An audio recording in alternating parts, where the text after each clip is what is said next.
What's going on, football fans? It's me, your boy J.R. Clark, coming at you live from work with a breaking news type scenario. I'm sure by now all of you have heard the audio clip that has come out about Julio Jones saying he is out of here, talking about Atlanta, which I think came as a shock to a lot of us in the sense of Julio Jones being more of a private guy, not really letting his feelings like that be known. But with that being said, can you necessarily blame him? He's a 32-year-old receiver coming off of an injury-plagued season, in somewhat of an injury-plagued career, not necessarily wanting to go through a rebuild. I know that we as fans don't see it as a rebuild, and I don't necessarily think it's a rebuild, but I can understand how somebody like a Julio Jones could see it as a rebuild and want to finish his career as, on a potentially championship winning team. Even though, let's be real clear here, I really think that this could be that. Like, this could be that team even this year. We have an easy schedule. We could sneak into the playoffs, and that's all you really need. Ask the Giants of a few years back. Nobody really thought Tampa Bay was going to win the Super Bowl, even with Tom Brady. So I don't think the idea of him not thinking that we can win here is really all that valid.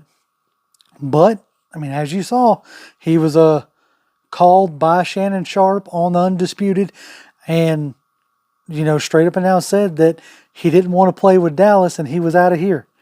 So I don't know if he wanted that information to get out the way it did, but it got out because shortly thereafter, Ian Rappaport tweeted out that there were, the source said that he had asked for a trade months back.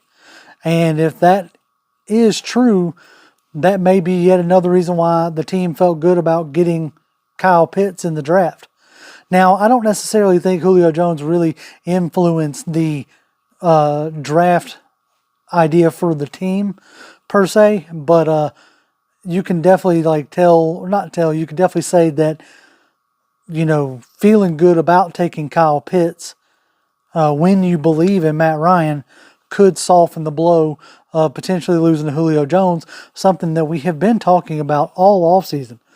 I had even brought up on the show that it felt more like we were drafting the replacement for Jones in Pitts than we were obviously trying to find the replacement for Matt Ryan.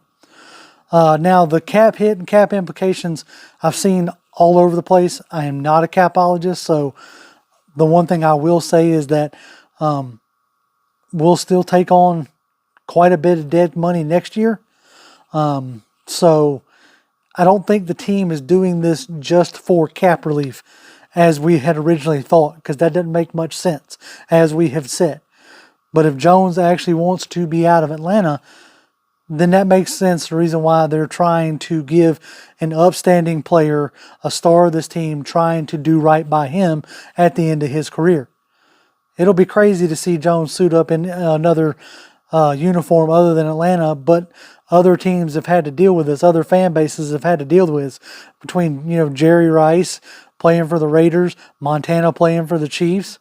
The list can go on. Tom Brady down there in Tampa. So it's not necessarily unheard of.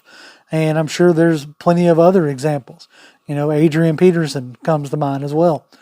So if Jones truly felt like this team didn't have a chance to win, that's his prerogative. That's his feelings.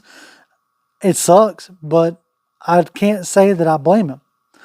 But in the thought of trading Jones, something I'd already been looking into was how would Calvin Ridley step into that void?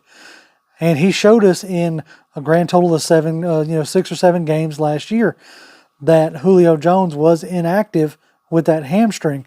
In those games, he had over 700 something yards and 3 touchdowns. He had a catch percentage of 65% high, and with a yards per catch at almost 15 yards per catch. Calvin Ridley can be that number one.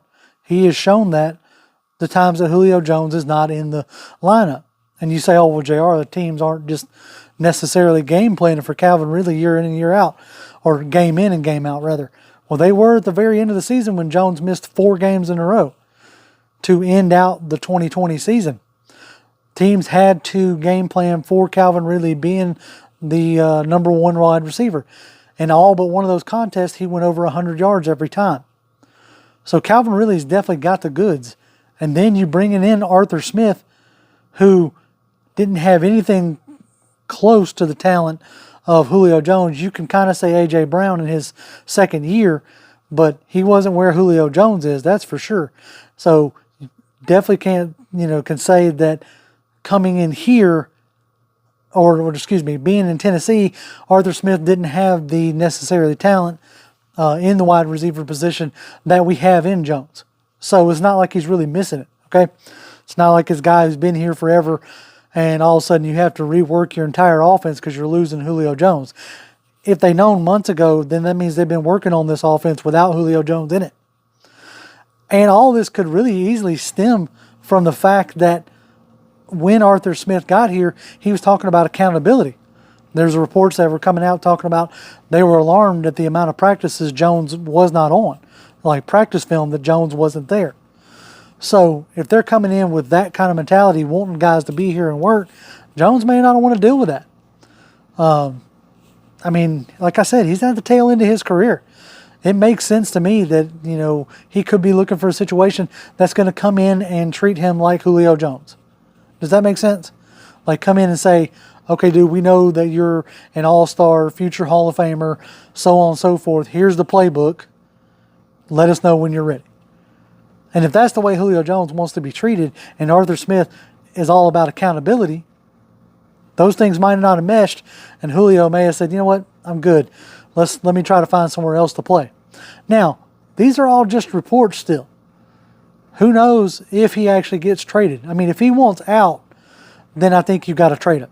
Like, you definitely don't want a disgruntled, aged wide receiver when you're trying to come in and rebuild and set that culture. That you don't want.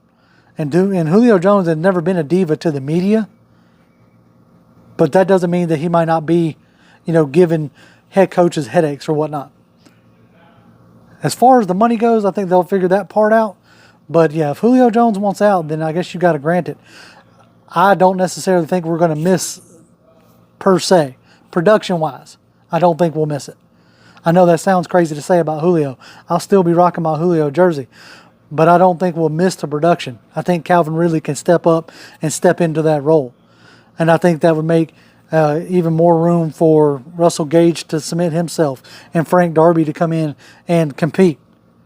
So I don't think it'll be bad on the talent front. I just think it's a bad optics. And people are going to start pointing, whether it's pointing at the GM or pointing at the front office or what have you. Just know that for the most part, this cap situation was created by the old regime playing Russian roulette with the cap going up every year. So if you're going to blame anybody, blame TD, But as far as Julio Jones goes, man, I hope for the best. I hope you land where you want to be. If it's not here, and definitely no hard feelings. I'm not sure if you wanted it to come out that way because you've never really seemed to be that kind of guy, but here we are and we're talking about it. I'm making a video in a closet at my work because of it.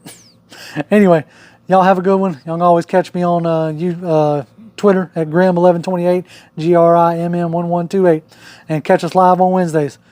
As always, Falcons fans, rise up.